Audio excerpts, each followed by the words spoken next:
Hello everybody, my name is Trikopani and I am in front of Nijo Market, the symbolic point of Sapporo seafood. In Sapporo Contents Guide, I told you that food part is too long, so I will make a new video only for food. Yes, this is it. This is Sapporo Food Guide. I will introduce the major food in here like miso ramen, Genghis Khan seafood, soup curry, and also the best shops of mine. Yes, it's time to discover the tasty Sapporo. Let's go! Genghis Khan, the most controversial dish in this video. This dish looks similar to Thailand's mukata, but the way to cook it is different. It is same to grease the middle and grill the meat. Then, instead of pouring stock of the side, but just grill mung bean sprout and cabbage in there. Vegetables cooked in meat fat are always delicious. The black soy sauce is not sweet but savory. The best and most popular Genghis Khan brand is Daruma. It is very popular shop with about a dozen locations in Susukino alone. But if you look closely, you will notice that the quality of the meat is almost entirely responsible for the Genghis Khan flavor. Sapporo and Hokkaido basically have good meat quality. So you don't have to go to Daruma to get a good Genghis Khan. You might actually prefer a place with a shorter wait. Eat at Daruma or at a new restaurant? I don't think there's much difference. Anyway, Genghis Khan is not cheap because it's made with raw meat. But Daruma has more premium reputation and is more expensive. It is so famous that people come even if it's expensive. There are several Genghis Khan restaurants in Susukino, but my personal recommendation is the restaurant attached to the Sapporo Beer Garden. They sell Genghis Khan in there. It has a few advantages. First of all, it's very spacious, so you don't have to wait that long. Plus, it locates at Beer Garden, which is an attractive facility. It's bonus that the beer is as good as it gets at Beer Garden. And one more, it's all you can eat, 3 meats option. It's called tabehodai, and it's definitely affordable. If you order a lot of alcohol, of course it costs extra, but you can get a cut of meat for less than $30. If you're trying to get a photo at a famous restaurant, you can eat Daruma, but if you just want to try Genghis Khan, then go to Sapporo Beer Garden.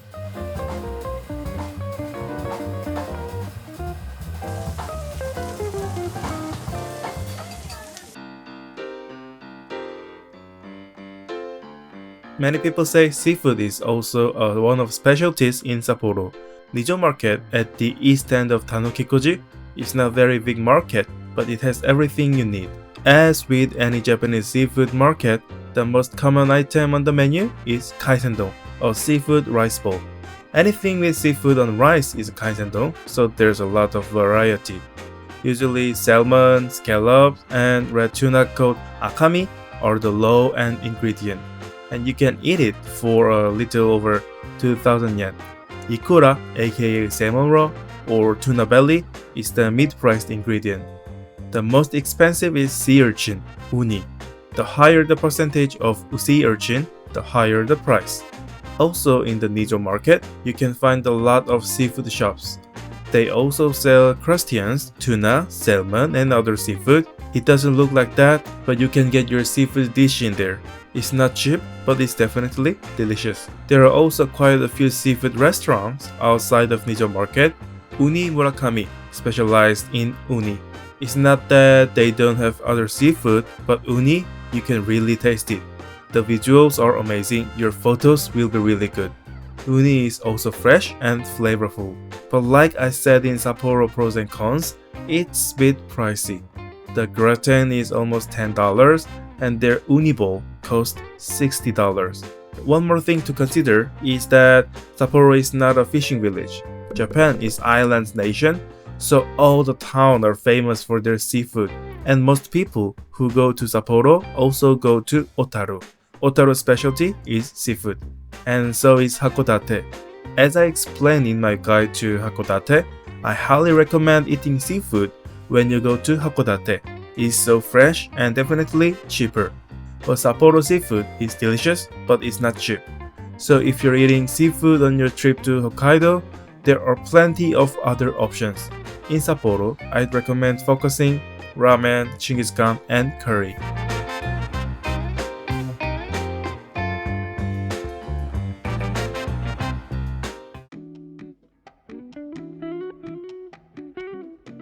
Soup curry is a type of curry dish.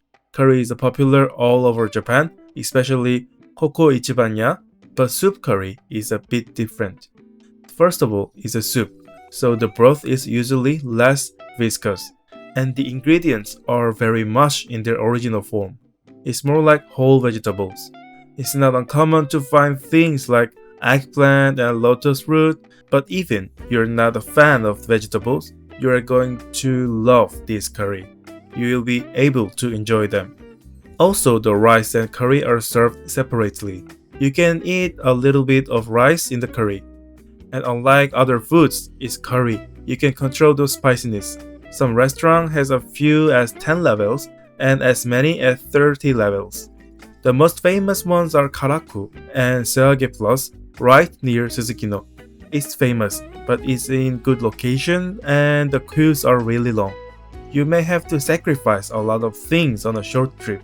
So I recommend other soup curry restaurants. First up is Soup Curry King in the Karaku neighborhood. The location is great, right next to Tanukikoji Arcade. It's a little less crowded, but the flavor is just as good as the others.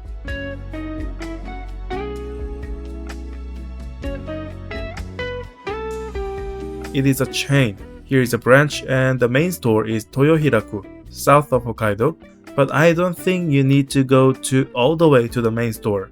The second is Ramai, which has a strong Southeast Asian concept. The main store is also in Toyohira, like King, and the one closer to Suzukino is the central branch. But Ramai went beyond that, opened branches in Hokkaido and Honshu. It's like a national chain. Ramai's curry is also curry, but its lassi drink is especially flavorful.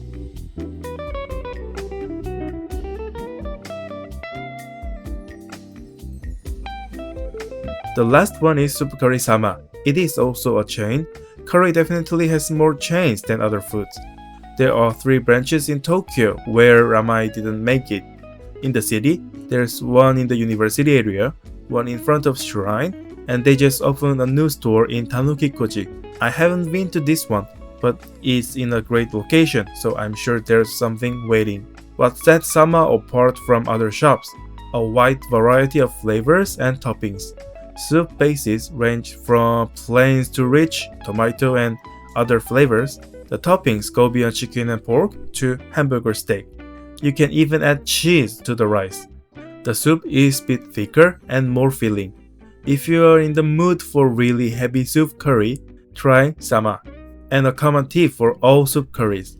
A lot of people don't like broccoli, right? Soup curry restaurants usually serve fried broccoli. It goes really well with this curry. The polarized flavor of the broccoli gets lost in the curry, and only the texture that delights us has remained. It is fried in oil, so it's not just crunchy, it's crispy too.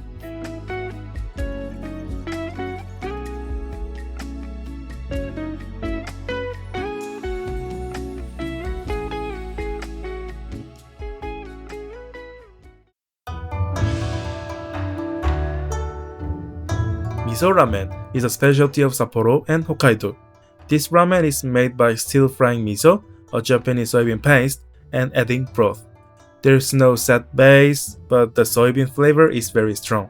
So most of the time, shops use pork bone broth to harmony with miso. Also, they usually add butter and corn, but it's not a big factor. First of all, butter is quite assertive, but is overpowered by stronger miso and pork bone. The corn sinks into the broth and doesn't come out when you eat the noodle, so they are just nice looking objects. And what makes miso ramen different from other famous food is that the flavor varies greatly from shop to shop. The flavor of miso and broth blends. Genghis Khan and seafood, for example, use raw ingredients with as little processing as possible. So depending on the flavor direction that the shop is going for, the ramen will have a different feel. Some ramen is like fast food, another like artisanal bowls, authentic style ramen or ramen with a unique twist. It seems like a world of ramen is endless. The most famous for miso ramen is definitely Sapporo Ramen Alley in Suzukino, and there are a lot of people in there. And because the competition is so hard, there are a lot of unique ramen bowls, For example, at Haruka, at the entrance, they sell ramen with tons of cheese and also scallop ramen. It's pretty good, but it's actually quite different from the traditional style. Other than that, here are some of my personal favorites. The third place is Ramen Horyu. This shop is located on Suzuki-no Main Street, close to Ramen Alley. It's been around for over 60 years, so the flavor is classic. They also have Genghis Khan ramen with grilled lamb. So you don't have time to try two different dishes, you can try both in a one bowl. But the turnover rate is a bit low because customers are tourists rather than locals. Also, the Genghis Khan ramen is slow to cook, so the waiting time is longer than it looks. Second place is Ramen Shingen.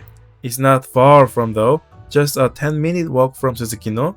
The customers are more Japanese than Ramen Alley. The flavor here can be summarized in few words. Before you eat miso ramen, you have an ideal flavor that you imagine in your head. And this is exactly what you get. It is miso ramen itself. There is a wait, but it's definitely worth it.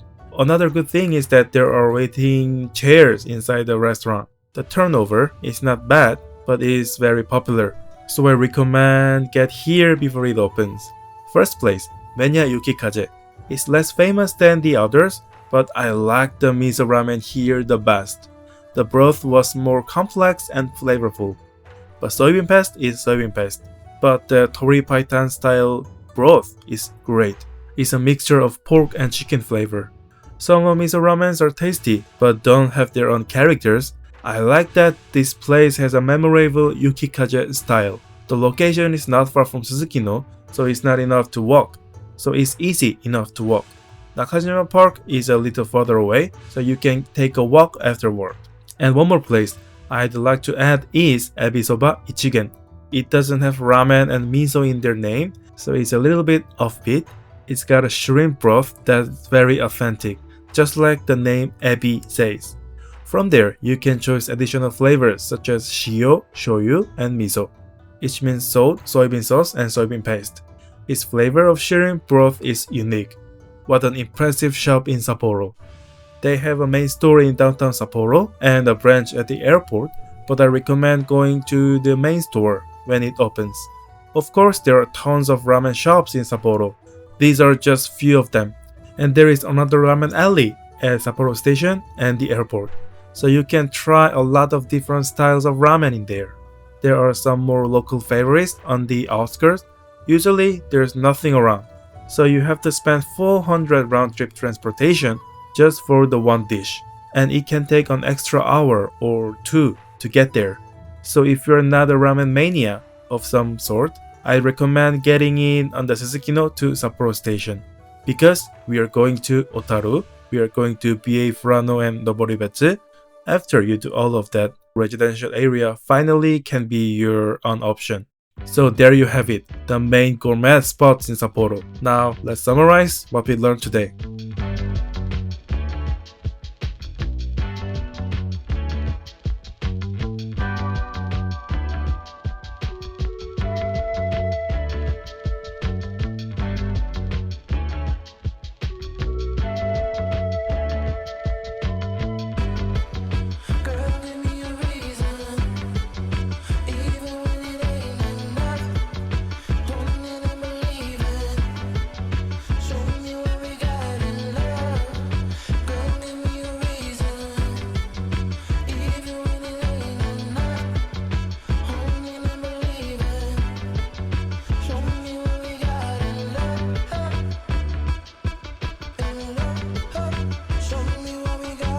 This is it. Now you learn about the best foods in Sapporo. So what do you expect most?